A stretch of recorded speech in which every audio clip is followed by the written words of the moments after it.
This is the new Toyota GR Yaris, and I did actually do a voiceover for this while I was with the car yesterday, but the wind was so strong that you can't really hear anything that I'm saying, so I'm going to dub it over with voiceover. So this isn't your everyday hot hatch. This really is quite a special thing, and I've been so excited to drive it because it's a homologation special. This car has been built specifically to give Toyota an edge in the World Rally Championship. The only small issue at the moment is it looks like Toyota won't actually be able to race it because the regulations are changing. They had planned to introduce the new car for 2021, but with the hybrid rules coming in 2022, they might not be able to race it. That's currently up in the air at the moment, but nevertheless, it is a homologation special, and we've not had one for decades. So, being a rally fan myself, I am incredibly excited to get behind the wheel.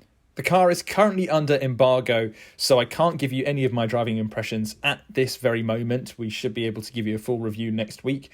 But anyway, to tell the car apart from a standard Yaris, you really have to look at the front end. It is a lot more aggressive. You've got a gigantic grille, and you've also got these little ducts down here on the right. They look like they are there to cool the brakes, but they're actually completely fake. But nevertheless, it looks pretty damn good. We've got the circuit pack on this car, and it comes with 10-spoke, 18-inch BBS forged wheels and those red brake calipers. Another major difference is the roof line, so it actually slopes down at a much steeper angle towards the rear. If you were to have a regular Yaris, it would come up to about here to give occupants a bit more room inside. But by having a much lower roof line, you're actually able to channel more air into what would be a giant rear wing on the rally car. You've just got a small lip here, but it's all done to improve downforce on the rally circuit. You've also got really aggressive wheel arches at the back there. You can see them sticking out, and it just looks so muscular.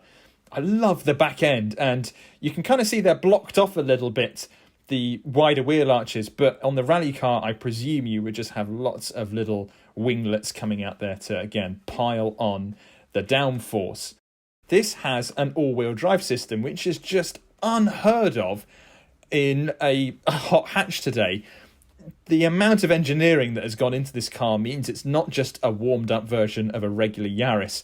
It's amazing that they've basically changed the whole drivetrain, and it's a really clever system. You can actually change the way torque is distributed between the front and rear axles. So as standard, it's more front bias, but you can make it a 50-50 split as well for track use. There's also a completely new 1.6 litre 3-cylinder turbo engine at the front, and it develops 257 bhp and 360 newton meters of torque. Now, I can't tell you what that's like behind the wheel, but it'll do 0 to 60 in 5.5 seconds and go on to a top speed of 143 miles per hour. So it should be a bit of a beast. Anyway, I'm just about to jump in the car and I'll take you over to the original audio. Look at that! That, my friends, is a manual gearbox, and it is, I can't tell you. This is currently under embargo, so I can't tell you anything about the driving impressions of this thing so far. However, we can have a look inside and fire things up. It feels Yaris in here, to be fair. It's not the plastics aren't the greatest quality, but it's not really an expensive car. We're looking at about £30,000 starting off, and for this circuit pack is £33,500.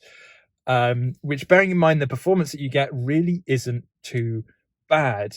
And there are going to be some corners that are cut, so again, with the plastics in here, it's not too bad though. The infotainment screen isn't the greatest thing, but you can just hook up your Apple CarPlay or Android Auto through your smartphone, and that'll do it absolutely fine. Look at this though. WRC plaque. I love these. I love every rally special that comes with one of these. I love it. You just look at GR badges here on the steering wheel and on the seats. Seats themselves are nice and comfy, very easy to sit in. Got a nice steering wheel as well. It's leather wrapped, but it's nice and thin. Oh my goodness. It's so many cars now do these chunky steering wheels, but this is nice and thin and just feels like you're at the wheel of a rally car. Again, I can't tell you what it's the steering is actually like, but the wheel's nice. This is something I'm not too sure about. We've not got a digital instrument cluster. I love digital instrument clusters. I think they really just finish off a car perfectly. But you do have a hybrid. So you've got these analog dials either side, and then in the center you've got a small LCD screen. That just gives you all the important stuff. Obviously you've got the GR logo there. Gives the important stuff like a more accurate reading of your speed. But yeah, that's about it. Not the most high tech of cars. But then again, the GR Yaris is an old school car, and I guess this reflects its old school character. Right, let's finish things off with the rear seats, which are, well, the headroom is almost non-existent. So if you're over 6 foot, you're going to struggle a lot in the back.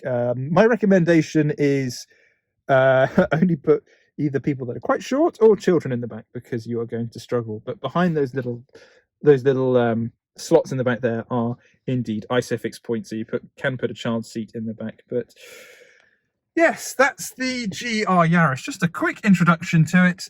We'll have a full review next week. But for now, though, here's your first introduction. What do you think about it? Let me know in the comments.